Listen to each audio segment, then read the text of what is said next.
Good evening, America. Welcome to Cross Country. So as we count down the first GOP primary debate right here on Fox, some candidates are gaining ground and others are losing momentum. We know former President Trump is simply dominant. But the jockeying for the second place between Ron DeSantis and Vivek Ramaswamy has been neck and neck. Though that may all change after the Florida governor made these remarks, appearing to criticize both the former president and his supporters. Watch.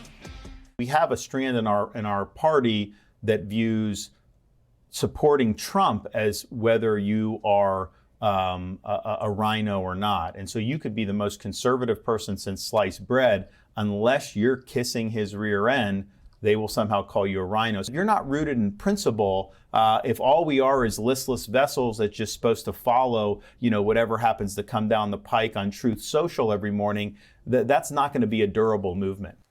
Yikes. And of course, those comments ignited a firestorm on social media, to which the DeSantis press secretary responded saying this, quote, "The dishonest media refuses to report the facts. Donald Trump and some congressional endorsers are listless vessels. Why? Because Trump and D.C. insiders feel he's entitled to your vote. Ron DeSantis believes your trust should be earned and has the vision, plan, and record to beat Joe Biden and reverse the decline of our country. That's why Ron DeSantis will be showing up on Wednesday night to debate, and Donald Trump will not." Joining me now to react, South Carolina Congresswoman Nancy Mace. Congresswoman, thanks so much for joining the program. Look, good to see you too. I know you and the former president have differences. I think he even found someone to primary you. But what do you make? He sure did, and we won, Lawrence. We won big too. You did, Congresswoman. What do you make of these comments from Ron DeSantis? I don't know why anyone running for president would put down half of the electorate and identify them, call them listless vessels because they support the former president. And you're right. He and I don't always see eye to eye, but I call it like I see it. Why Ron DeSantis would do that while his numbers are tanking is really beyond me. And this is one of the reasons you're seeing Vivek Ramaswamy and Tim Scott and Nikki Haley. Their numbers are on the rise. They are in the hunt in Iowa, New Hampshire, and then there will be South Carolina. But the debate will be very interesting Wednesday night. I hope that all eyes are watching it and paying attention to who's running and how they're running. He also said this in this exchange, and it seems like he was really going to people in the very room and house that you make some laws in. Listen to his other comments. It's been totally detached from principle and what you actually believe and results, and it's more about just what faction you happen to do. So there'll be people who are huge Trump supporters, like in Congress, who have like incredibly liberal left-wing records that's really just atrocious, and yet they're viewed as by some of these folks as like really, really good. Listen, I know that the governor has this philosophy of never backing down. But if you want people to vote for you, if you want people to endorse you, maybe you shouldn't attack them, Congresswoman?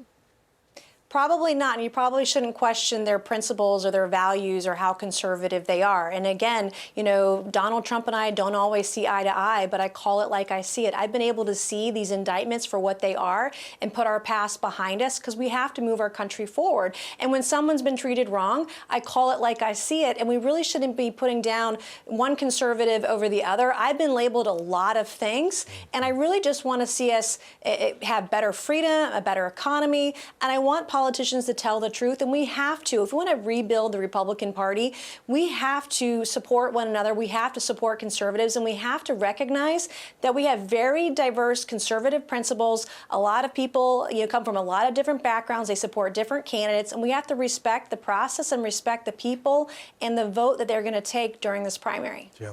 Congressman, I want to switch gears here. I know there's been some rumors or talk about in the Wall Street Journal, the editorial, you may be the VP.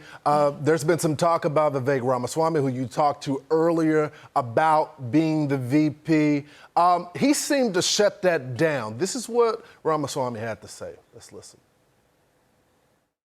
My focus is, I've been very clear, I'm not interested in a different position in the government Frankly, I'd drive change through the private sector sooner than becoming a number 2 or a number 3 in the federal government. Really? That's not about ego. That's about the fact of how I can drive. That's a heartbeat away from the presidency. Are you saying that you would turn it down if offered to you?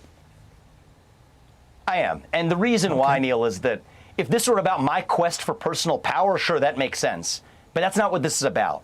This is about reviving our missing national identity, reaching the next generation of Americans who are badly disaffected from politics. What do you make of it, Congresswoman?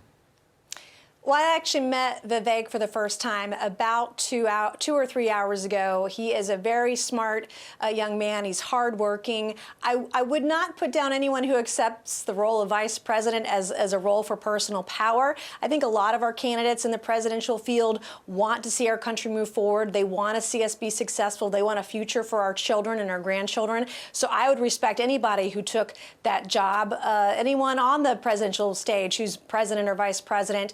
As far as myself, I appreciate the question. A lot of people are asking about that. I'm not looking for an upgrade tonight. I'm very focused on South Carolina. I've delivered great results for the Low Country. I love serving the Low Country.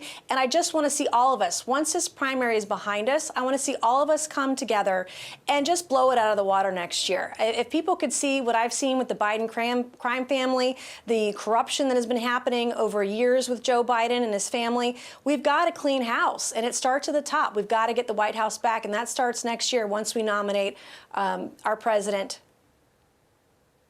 I tell you what, Congresswoman, we're going to have some conversation about that later on in the show because apparently there's a new squatter in the White House. His name is Hunter Biden. There is. I hope you guys get to the bottom of that. Thanks so much for joining the program. Thank you, Lawrence. You got it. Hey, Sean Hannity here. Hey, click here to subscribe to Fox News YouTube page and catch our hottest interviews and most compelling analysis. You will not get it anywhere else.